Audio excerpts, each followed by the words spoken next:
I never used to believe that one normal night could split your life into two versions of yourself. There's the person you were before it happened, careless, tired, distracted, just trying to get through the day. And then there's the person you become after, the one who checks every shadow, every parked car, every stranger's smile, every set of footsteps behind them. The truth is, most terrifying nights don't begin with screams or flashing warning signs. They begin with something ordinary, a lost job, a birthday drink, a weekend trip, a celebration with friends, a quiet walk home. That's what makes them so dangerous. You don't see the darkness coming because it doesn't look like darkness at first. It looks like a man introducing himself at a bar. It looks like someone offering help. It looks like a stranger being friendly. And by the time you realize something is wrong, you're already standing in the middle of a story you never wanted to be in. First time I truly understood that was the week I lost my job. I had spent nearly 2 years at a small marketing firm in Arlington, Texas, and even though the company had been struggling for months, I kept lying to myself that I'd be fine. I kept telling myself that hard work mattered, that if I kept my head down and proved my value, I would survive the cuts. But when my boss called me into his office, I saw it on his face before he even opened his mouth. That fake sympathy. That rehearsed sadness. Budget cuts. Economic pressure. Nothing personal. The kind of speech meant to make your destruction sound professional. I walked out holding my last paycheck like it meant something, and I remember sitting in my car afterward staring through the windshield, feeling like somebody had quietly pulled the floor out from under my entire life. Over the next few days, everything blurred together. Job applications, rejection emails, stress headaches, restless sleep.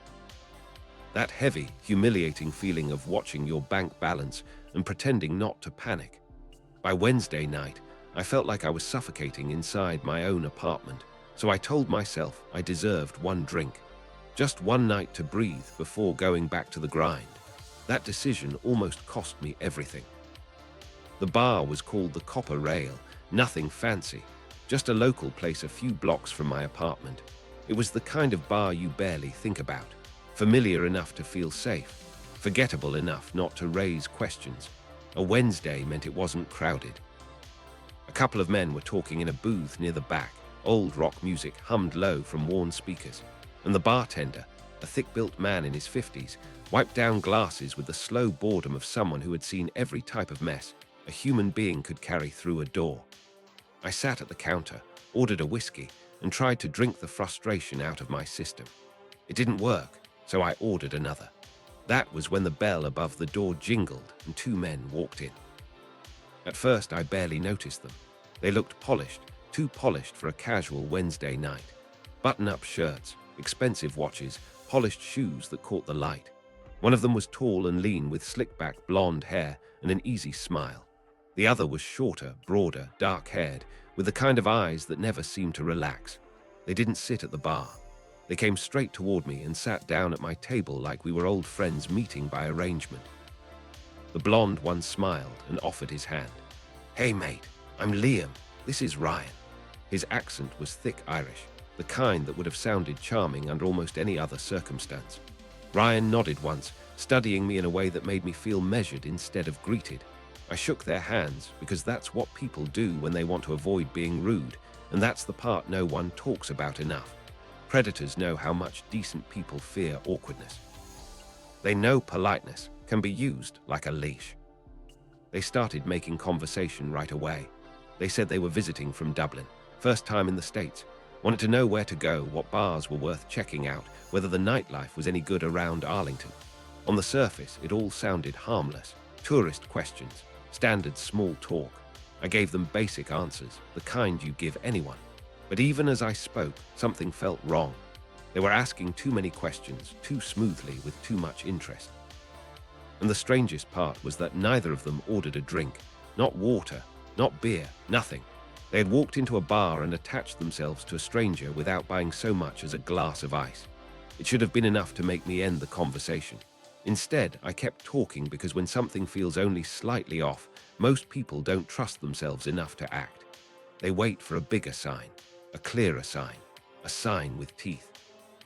After about 10 minutes, they stood up almost in unison. Ryan flashed a grin and said, "Appreciate the chat, mate. Catch you around." Then they left, just like that. quick enough to make me question my own discomfort. Maybe I was being paranoid. Maybe they really were just tourists. Maybe I was so stressed from losing my job that I was inventing danger where none existed.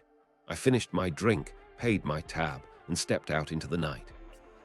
I lived close enough to walk home, about 10 minutes if I kept a steady pace. The streets were mostly empty, and the air had that strange nighttime coolness that creeps in after a warm day. As I turned onto a quieter street, I saw two figures up ahead under a lamppost, Liam and Ryan, leaning there like they had been waiting, smoking cigars, laughing. My stomach dropped so hard it almost hurt. Instinct is a strange thing. Sometimes it doesn't scream.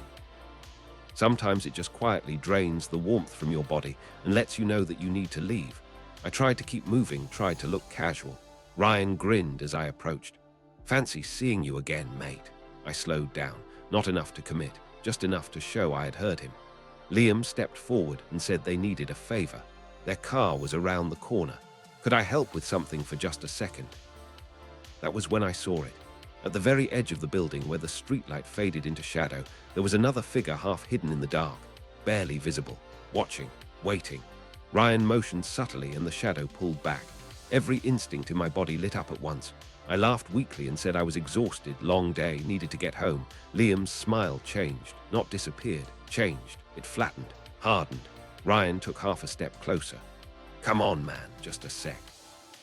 I shook my head and started walking faster. Then I heard footsteps behind me. There's a different kind of fear that hits when danger stops being theoretical. It's one thing to feel uneasy. It's another to hear footsteps match your own in an empty street at night. I turned the corner and ran, not jogged, not hurried. Ran, full sprint, keys already in hand, heart hammering so hard it blurred my hearing. By the time I reached my apartment building, I was shaking. I slammed the door behind me, locked it, and stood there listening for pursuit, for shouting, for pounding on the glass. But there was nothing, only silence. I peeked through the window and didn't see them, but that didn't calm me. Somehow it made it worse, because if they had followed me, then they knew where I lived. I barely slept. Every creak in the building yanked me awake. Every passing car made my pulse spike. By morning, exhaustion started doing what exhaustion always does. It softened the edges, made everything feel less certain. Maybe they were just drunk. Maybe the third figure wasn't waiting for me at all. Maybe I had panicked and turned a weird encounter into a horror movie in my head. Then I looked at my phone and saw a message from an unknown number. 4 words. "See you soon, mate." I stared at that text until my vision blurred. I had never given them my number. I hadn't told them my name either. My hands went cold. I packed a bag in under 10 minutes, called a friend across town, and stayed on their couch for days. I never went back to the copper rail. I never walked home alone again. And every now and then, even now, I still get a message from an unknown number. Miss us. Maybe they were thieves. Maybe traffickers. Maybe something worse. I don't know what would have happened if I'd followed them around that corner. But I know one thing with complete certainty. I was never supposed to walk away from that night. And if that sounds extreme, if a part of you is already thinking maybe I'm dramatic, maybe I got scared too easily, then keep listening, because what happened to me was only the beginning. The worst thing about nights like these is realizing how common they are, how many people have their own version of the same story. Different bar, different city, different face, same trap, same feeling, same split second when a fun night turns into a survival story. Years before that, I knew a girl named Kelsey who had just turned 18, and all she wanted for her birthday was one wild night out. She had begged her older friend to take her clubbing because she trusted her, because she thought experience meant safety, because she believed danger only happened to reckless people. Her friend was 19 and already used to the scene. The loud music, the crowds, the careful routines. She thought she knew how to keep them both safe. She laid out all the rules before they even stepped inside the club. Don't take drinks from strangers. Don't go to the bathroom alone. Don't leave with anyone, no matter how nice they seem. Kelsey rolled her eyes, the way younger people do when they think rules are just annoying little fences put up by overly cautious adults. But she nodded. And for a while, the night looked exactly like what she had imagined. Music from the late 90s and early 2000s. Cheap drinks, dancing, laughter. The thrill of feeling legal and grown and alive. That illusion lasted until closing time. By then, Kelsey was drunk enough that her laughter had turned loose and careless, and outside the club she started talking to some guy she had met inside. Hoodie, scruffy face, mid to late 20s maybe. The type of man who somehow looked more awake the later the night got. Her friend didn't like the way he watched Kelsey, so she cut the conversation short and started guiding her toward the car. That should have been the end of it. But another man began following them, not stumbling, not weaving, sober, smooth, alert. He started making conversation as if they already knew each other, asked where they were headed, whether they wanted to keep the party going. Kelsey giggled because drunk people often mistake attention for safety. Her friend stepped in, put herself between them, and said they were leaving. He followed them anyway. By the time they reached the car, he was still there, still talking, still acting like persistence was harmless. Then he asked for a ride. She told him no. He offered money. That was the moment everything changed, because real danger so often reveals itself in tiny details. No one offers a stranger cash for a ride when rideshare apps exist. No one sane forces proximity that hard. She opened the doors to get Kelsey inside, and before she could react, he climbed straight into the back seat like he belonged there. 1 second, he was outside. The next, he was in the car, smiling. She screamed at him to get out. He didn't move. Kelsey froze. Both of their phones failed them at exactly the wrong time, one glitching, the other dead. Across the street was a police station, except it was empty. No officers outside, no squad cars, no visible help. The man leaned forward and said softly, almost calmly, "Just drive. I'm not going to hurt you. I just need a ride." It's that kind of lie that should terrify everyone, because nobody dangerous introduces themselves by saying they're dangerous. They speak like they're doing you a favor. They speak in a tone meant to make you doubt your own fear. Then she saw someone she knew down the street, a guy named Ethan getting into an Uber. She ran to him and said the words nobody ever wants to say out loud. "There's a man in my car who won't get out." Ethan came back with her immediately, yanked open the door, and demanded the man leave. When he refused, Ethan physically dragged him out. The stranger started screaming threats, cursing, promising violence, but that crack in his performance was enough. Enough for the girls to get in the car. Enough to lock the doors, enough to escape. The next day when she told her mother, a longtime prosecutor, what had happened, her mother went pale and said she had once handled a case just like it. 2 girls gave a man a ride home from a bar. He raped and murdered both of them. That is the part people don't want to hear. We like our close calls to stay dramatic but hypothetical. We want danger to remain abstract. But sometimes the difference between a story you tell and a headline somebody else reads is one person stepping in at the right moment. One coincidence. 1 second of courage. One locked door. One phone call answered in time. Another woman I knew learned something even worse. That danger doesn't always wait outside in the dark. Sometimes it studies your habits. Sometimes it watches you walk past every night until it decides it knows you well enough to come knocking. She was 21, living alone in a cheap studio behind a bar because it was all she could afford. She wasn't naive. She'd de-grown up around rough neighborhoods. She knew how to keep her head down. The regulars outside the bar were usually harmless. Loud, maybe, annoying, but familiar. Then one Friday she noticed a man standing under the neon sign, too tall, too still, cigarette in hand, eyes locked on her as she passed, not smiling, not talking, just watching in a way that felt wrong on a level deeper than logic. She went inside, locked the door, and told herself to stop being dramatic. An hour later came the knock, too late for visitors, too deliberate to ignore. She called out through the door and a male voice answered, "It's Tom." She didn't know any Tom. When she said he had the wrong apartment, he paused and said, "You may not know me, but I know you."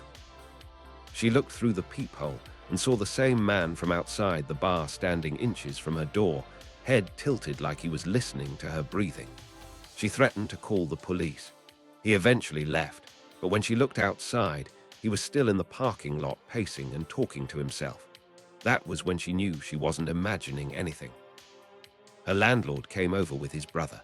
The police told her they had received other calls about a man matching his description. He had been lurking around bars and apartment buildings, following women, trying doors. That alone is enough to make your skin crawl, But the part that destroyed her sleep came the next morning when she found a single cigarette balanced on her door handle. He had come back, not to break in, not yet, just to let her know he could. That night, she wedged a chair under the doorknob and lay awake with a knife by the bed. Around 3 in the morning, she heard scratching at the door, slow, gentle, fingernails on wood. Then the knob turned softly, testing, then a whisper through the crack of the frame. "I know you're awake." Imagine hearing that in the middle of the night when you're alone in a small apartment. Imagine knowing the only thing between you and a man like that is a cheap lock and a chair under a knob. She left the next morning and stayed with her landlord. He waited inside her apartment that night, lights off, silent. Sure enough, around 2 in the morning, the man came back and tested the doorknob again. The landlord flung the door open and caught him there. The man smiled and said, "I was just checking on her." Then he laughed when threatened. Laughed. Later, the police found evidence he had been living in the alley behind the bar, watching her, waiting. They caught him after he tried breaking into another woman's apartment across town. He had a record: assault, stalking, worse. I want you to sit with that for a second. He didn't choose her because she was careless.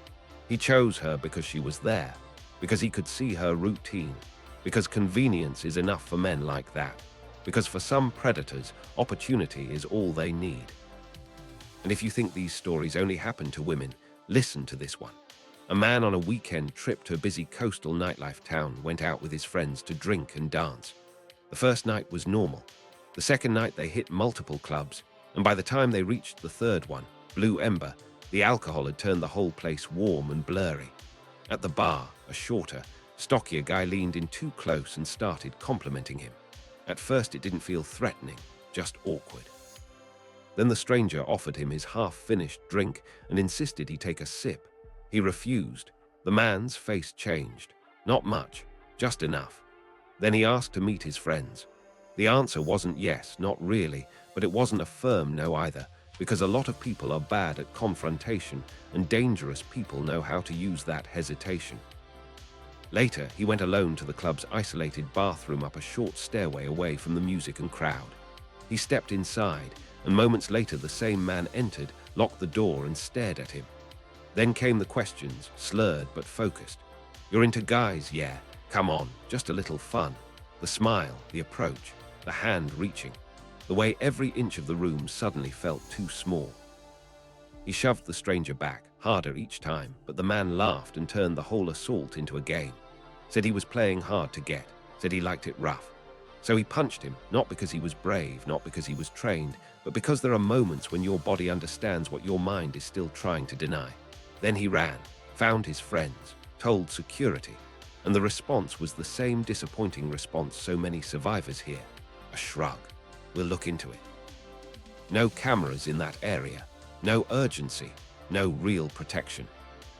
That's another thing these stories have in common. The danger is real, but the systems around it are often lazy, indifferent, or designed to move only after somebody is already hurt. So much of survival comes down not to institutions, but to instinct, to whether you trust the quiet voice in your gut before the world gives you permission to panic. One college student discovered that in a packed club called the Ember Room. She was there with friends, half drunk, half laughing, still running on the assumption that crowds create safety. At the bar sat a man in his 40s wearing a backpack in a club, strange enough to notice. Stranger still because he wasn't drinking, just watching.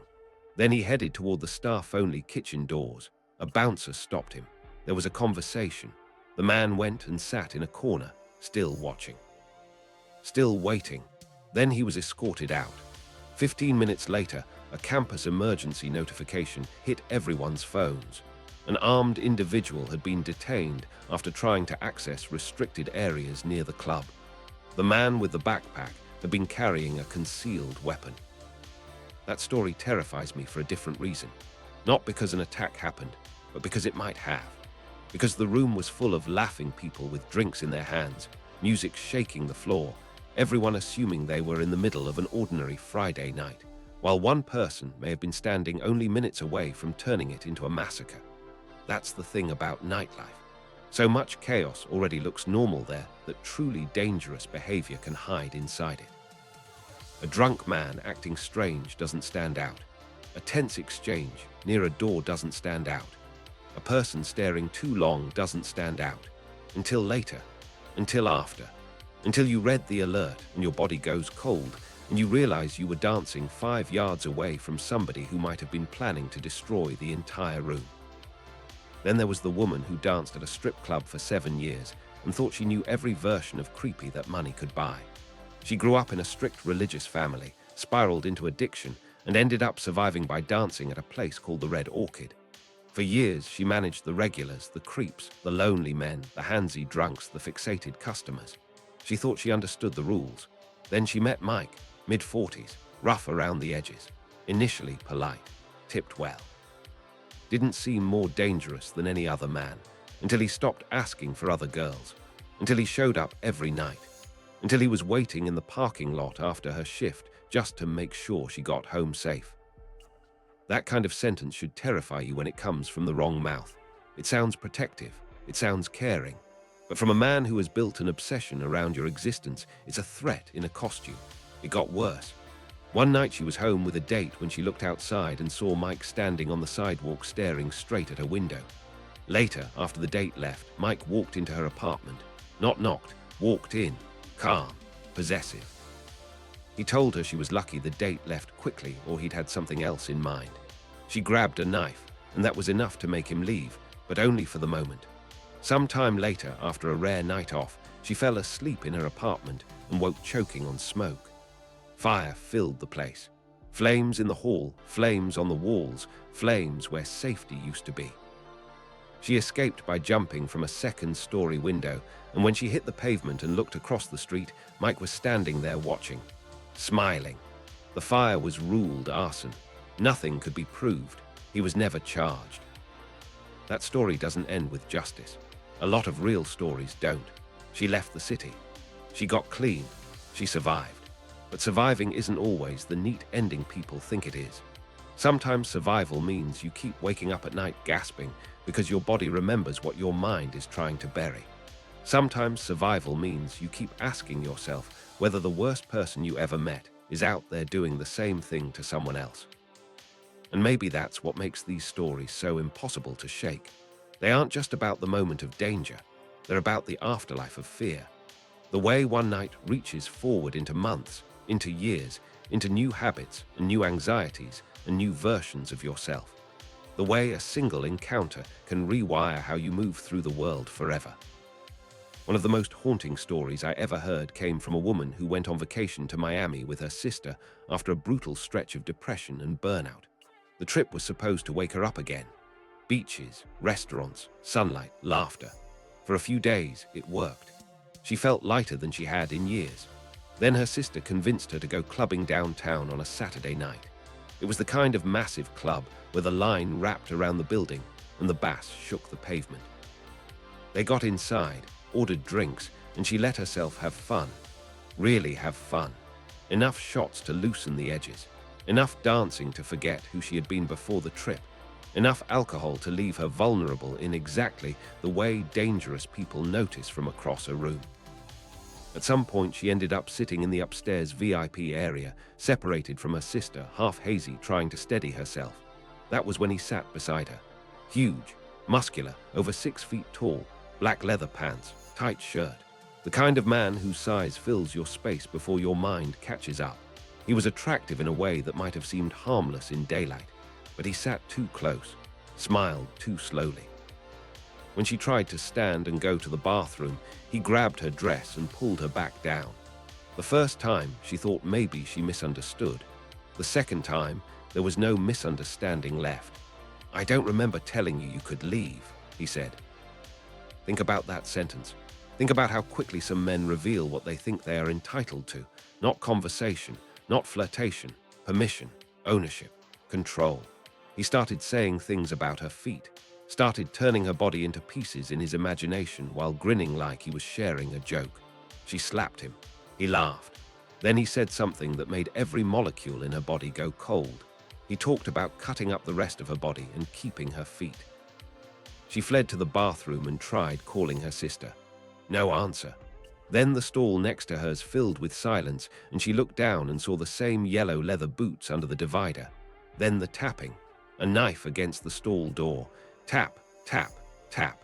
He spoke softly, almost playfully, said he didn't usually have to chase them. She didn't wait for help, didn't wait for the perfect moment. She slammed the stall open with her full weight, caught him off guard, kicked his knee and ran. Through the bathroom door, through the crowd, through the music, found her sister and dragged her out. Outside the club, in the neon wash of the street, he stood at the entrance watching them flee and slowly dragged a finger across his throat. That image stayed with her, not because he touched her, not because he got close enough to finish what he threatened, but because she understood in that instant how badly it could have ended and how little anyone around her had noticed. A person can be in mortal fear in the middle of hundreds of dancing bodies and still be utterly alone. There was another man, older, who went out with friends to celebrate a promotion. Just a normal weekday night, nothing wild. His friend got drunk. They stepped outside the bar. That was when he noticed a black sedan pull up and a man get out to approach an intoxicated woman on the curb. "Your Uber's here," the man said. She said she hadn't ordered one. He smiled and told her maybe her friends had. He was calm, practiced, believable. If you've ever wondered how predators make this kind of thing work, that's how. They exploit the confusion of intoxication. They use confidence like a forged ID. They make urgency sound helpful. Thankfully, the witness stepped in, told the man to back off, photographed the license plate, and watched him drive away. But something about it gnawed at him. A week later, he returned to the same bar, not to drink, but to watch. The same black sedan appeared. Same man. Same waiting game. He saw another woman stumble out alone and stepped in before the stranger could reach her. And he made the mistake that nearly turned him from witness into victim. He followed the car through dark streets, into an isolated industrial district, into a trap. The sedan stopped. Another man emerged. A second car boxed him in from behind. The fake rideshare driver came to his window and said, "You should have minded your own business." He managed to ram his car free and escape, but the police never found them. No records, no leads, as if the city had swallowed them whole. That story stays with me because it reveals something ugly but important. Predators don't always work alone. Sometimes the harmless face is just bait. Sometimes the man at the curb is only the visible part of a machine. And if that's true, then how many times had they already succeeded before someone interrupted them? How many people got into a car thinking they were being helped home and simply vanished into someone else's plan? I'm telling you all of this because a lot of people think stories like these are exaggerations. They hear them and say, "Well, you should have known. You should have left earlier. You should have brought friends. You should have said no more firmly." But reality doesn't work like that. Danger thrives in ordinary environments, in half-lit parking lots, in familiar bars, in birthday nights and celebration shots and long work weeks that leave you tired enough to stop questioning little things. The people in these stories were not foolish caricatures, stumbling blindly into horror. They were normal people doing normal things in spaces society tells us are normal. Their only crime was assuming other human beings would obey the basic boundaries of decency. And maybe that's what we all need to admit. Most people are not prepared for deliberate evil. We are prepared for awkwardness, for rudeness, for drunken weirdness, but not for someone who has already chosen you and is simply waiting for the right opening. So let me say something plainly.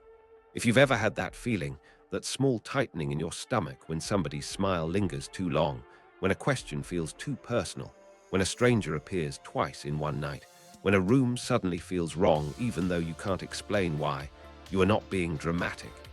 You are receiving information. The body often knows before the mind catches up.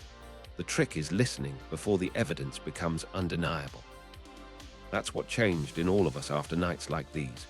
We learned that safety isn't a mood, it isn't a place, it isn't a crowd. Safety is attention, it is boundaries. It is trusting yourself the first time you feel a shift instead of the third.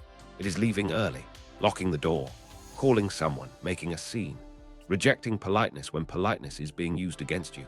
The world trains so many people, especially women, to stay nice, stay calm, stay accommodating, stay reasonable. But predators count on that training. They exploit hesitation like a weapon. Sometimes the safest thing you can do is be rude enough to survive. After my own night at the Copper Rail, I became that person. The one who checks reflections in store windows. The one who doesn't wear headphones walking home. The one who notices if a car slows down too long at the curb. The one who memorizes exits in bars and restaurants. The one who tells friends exactly where I'm going and when I'll text them after. It sounds paranoid until you've been the person standing on a quiet street, realizing two men are guiding you toward a corner where someone else is already waiting. And here's the hardest part to explain to people who haven't lived through something like this. The fear doesn't stay dramatic. It becomes practical. It folds itself into your routine. It shows up not as nightly panic, but as tiny choices. Different route home, different seat at the bar, different answer when a stranger asks whether you live nearby.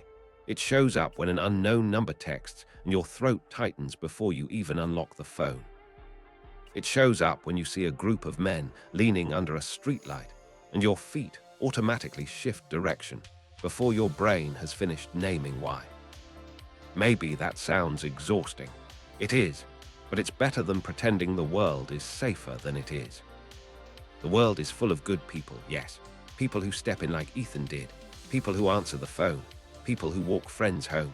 People who trust a weird feeling enough to report a backpack in a club. But the world is also full of the others. The ones who rehearse charm. The ones who wear clean clothes and easy smiles. The ones who look more like businessmen than monsters. The ones who know how to move through public spaces without setting off immediate alarms. The ones who don't need to force a door open because they're good at making you question whether it's okay to let them close. That's why I wanted these stories told again, not softened, not dressed up, not buried under polite language. Because somebody out there is probably watching this thinking they've had a similar feeling and maybe they ignored it. Maybe they're 19 and think rules are annoying. Maybe they're 21 and living alone behind a bar because it's all they can afford. Maybe they're on vacation with their guard down for the first time in years. Maybe they're drunk enough to let confusion override caution. Maybe they're standing at a curb right, now waiting for a ride, assuming help always looks official when it arrives. It doesn't. Sometimes help arrives in the shape of a man with the wrong smile. Sometimes danger introduces itself by name. Sometimes it says mate. Sometimes it says Uber's here. Sometimes it says I'm just making sure you get home safe. Sometimes it says I know you. And sometimes, if you're very lucky, you hear the lie in time. I wish I could end this by saying everyone in these stories got justice, that the police always showed up fast enough, that the men were identified and arrested and cleanly removed from the world. But that isn't the truth, and if there's one thing these stories deserve, it's honesty. Some of them were caught. Some of them disappeared. Some of them are probably still out there, older now, quieter maybe, but no less dangerous. That's what makes awareness so important. Not because the burden should be on ordinary people to stay alive, but because too often, in the moment that matters most, it is. So if you take anything from these stories, take this. Leave when it feels wrong. You do not need to justify your discomfort to anybody. You do not need courtroom evidence to walk away from a stranger. You do not need to prove somebody is dangerous before protecting yourself from them. If the vibe is off, go. If the questions get too personal, stop answering. If someone appears where they shouldn't be twice in one night, treat it like a pattern, not a coincidence. If you see another person in trouble, step in if you safely can, because sometimes one interruption is the difference between a close call and a disappearance. And please understand something else. Surviving doesn't always feel heroic. Sometimes it feels ugly. Shaking hands, tears in the car, locked doors, sleepless nights, blocking unknown numbers, rehearsing what you should have done differently even when you already did enough. But survival is survival. Walking away counts, even if you have to walk away changed. I still think about that text sometimes. See you soon, mate. I still remember how those words looked on my phone screen the morning after I ran. How impossible it felt that a casual conversation in a half-empty bar had unfolded into something so deliberate, so targeted, so close to disaster. And I think that's why these stories matter. because they expose how little distance there really is between ordinary life and the edge of something terrible. Not to make you afraid of every person you meet, not to convince you the world is only darkness, but to remind you that instincts exist for a reason, that caution is not weakness, and that there is no prize for being polite to the wrong person.